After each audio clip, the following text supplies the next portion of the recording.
What's going on, my fellow Jedi and Padawans? Welcome back to another Jedi gaming video. Thank you guys so much for coming back to the channel, and if you guys are new, welcome.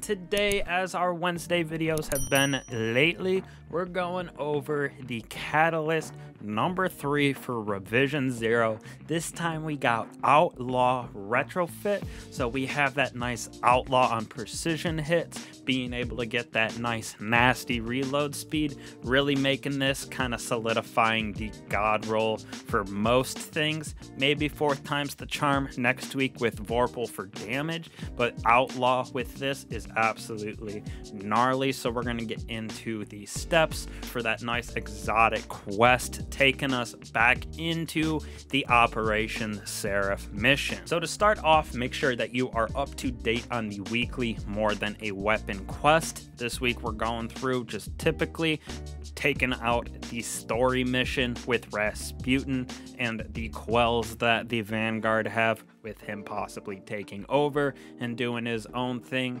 spending those Seraph keys on the heist missions, and then getting a nice little cutscene where we got everybody from Cadel, Mara Sov, we got Anna showing up, and our bald Vanguard friend Zavala talking about what we're gonna do with Rasputin in the future, and just kind of solidifying his role in the storyline going forward. Then we actually unlock the Should You Choose to Accept Part 3 here, where we start to head into that nice 6-step quest where we can get our Outlaw Catalyst for Revision 0. So the first step of this is to head back into Operation Archimedes, which you can find on the helm just right under everything on that right hand side of the screen by Seraph Shield Mission. Just go through that like normal, defeating all the enemies, and at the end, when you defeat everything, you can upload that virus into the computer and get the data for that mindset, which we take in and have to decrypt on the EDZ this week. So step 2 is going to the EDZ and starting that deciphering process, which 2 and 3 are tied together, because as soon as you fly into the EDZ, it'll update to step 3, where we have to defeat a certain amount of enemies and do patrols, which give us a % for deciphering which lost sector that we have to go into and actually destroy that Hake bomb. Once you go through your patrols and defeating those enemies for step 3, you get that updated quest, which is to go into Lost Sector in the Tross lands. If you just follow this path here, once you load in for Terminus East, it's a very easy Lost Sector down in those abandoned subways. You don't really even have to finish it, you just have to defeat that boss, collect the cash so you can unlock that progress for the Hake bomb, go over, interact with it, and before you know it, it'll explode and you progress your quest to move on into doing that legendary Seraph mission.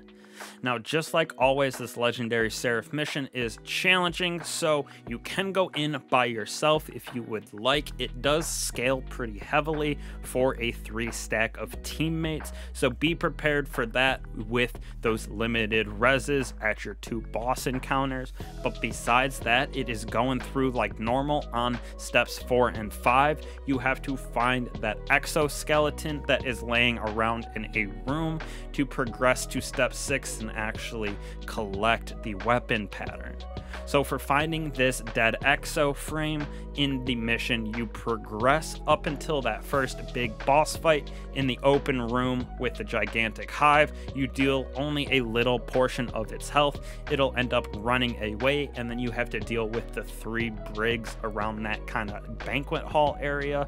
Once you clear out all of those enemies, because it's a lot easier once that happens, or before you start it if you would like, right here in this little corridor, this little cubby room, you can see it's our 3rd dead exo frame right here, so collect it. It'll upgrade your quest automatically to step 6, which is just finish out the mission here, which, like I said, this final boss, you do have those limited revives. You're capped at 1580, so it is a definite decent challenge going in the legendary version here, but nothing too crazy. Like I said, by yourself, it's almost easier with the scaling that they have on these bosses, but just clear it out, upload that virus into the Nexus, collect that secret chest if you want, and get your outlaw refit for this weapon, our third catalyst. Head on over to the throne world on the Enclave. Make sure to craft it if you would like. I'm definitely throwing it on, especially since I use this a lot in PvP as well. It'll be nice to get that super fast reload speeds, so definitely excited to have this role finally unlocked. Definitely think Outlaw is going to be the God Roll perk for most situations. Like I said before, maybe 4 times the charm with Outlaw for those champions and boss damage, but I really think that Outlaw is going to be the better choice with this weapon, being able to get that exotic perk to proc for that high energy sniper damage with those one-shots by getting the precision damage. With that faster reload, they kind of just go hand in hand with Outlaw. So make sure to grind this out. Super easy, nothing too crazy. We got one more to go over next week for that 4th times the charm, showing you where that dead exo is and which planet we'll be headed to. So thank you guys so much. I truly appreciate it. I'll catch you guys in the next one. Peace.